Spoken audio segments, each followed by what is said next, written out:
रोम रोम भाइयों, रुको जरा सबर करो।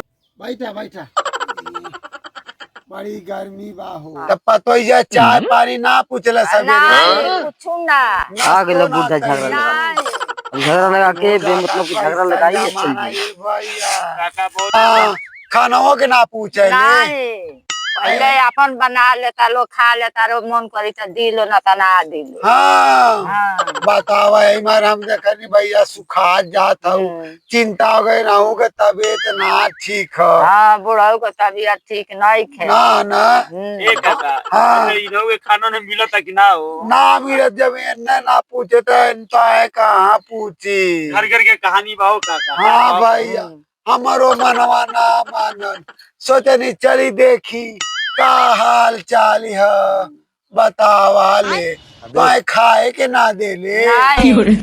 अरे दादा दादा अरे कौनो कौनो घट्टी उट्टी हो कमी घट्टी तो मैं बताइए लिया के हम दे दे। A few moments later.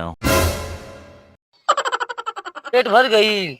हाँ पेट भर गई। हाँ। आज के बाद तू ही अपने बनैया खैया हम तारा के देबे ना कर पूछबे ना कर तब बाउरबा ना कर तब बाउरबा देबू का तो जैबू कहवा तो घर से निकाल दे के ना घरों से निकाल कोई दे तो बुढ़वा बुढ़िया के ना पूछबू तो निकालम ना घर ना पूछे बा जब कर तनी इतना सब काम कर निकलबे तब लुगा कपड़ा माजल धोवल सब खियावल बनावल तब तू ए ना बतिया बुलाई बतिया तो जा करिया अपने आप बतिया त ओई खातिर लेनी ओई खातिर तारा बुलाई बतिया बतिया बुढ़ापा में काम करबू। हां भाई मोछर बांध के चुपचाप सुनत रहता बुढ़वा के चक्कर में उ रमेशवा के दुकान पूरा गांव के घर बिगाड़वा घर नहीं थे बिगड़बे करला घर मुंह झोसा के का आवेला मुंह झोसा खाली घर के कैसा ने खरी घर मुंह झोसा घुस घुस के हो घर में घुसला हो घर में घुस घुस के ये को लाग लगा मारब ना घरे आवस नु हमर सामानवा बोलाव बोलाव तो तोरो बताओ तनी उनको बताओ तनी बोलाव आज की बात तारा के दे तनी पानी या खाना बना के खाइए जा कुछ करिए ना देबू तो जाए द दूसरा के ऊपर बोला के जा बोला के रख लिए जा हमरे घर के तू निकाल रखबो। A few moments later. पेट भर गई झगड़ा करके। हाँ पेट भर जाला न झगड़ा हो जाला तो पेट भर जाला। हाँ पेट में गुरी ना रहेला बोल कहाँ से खाइबू वही खा जाई केहू तो सहारा होई ये दी खाए के केहू दी हो पतोहिया के बुराई को देनी खाना की ना खाना बदे दियो बताओ झूठे हम बुराई को देनी ओके।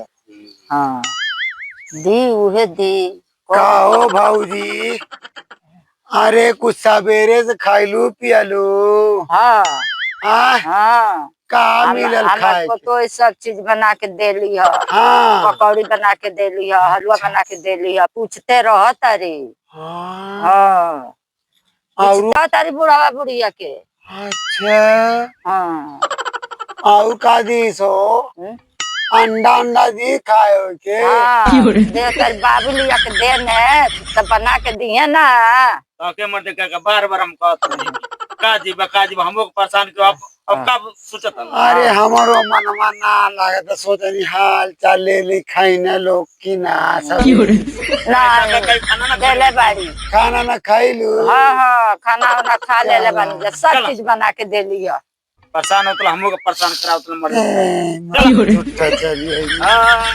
अब लाइन पे आ गई समझ गेली अब लाइन पे आ गई कि अब केना खाई गेला चलो तनी खाना दे दी अब बुढ़ा बुढ़िया के।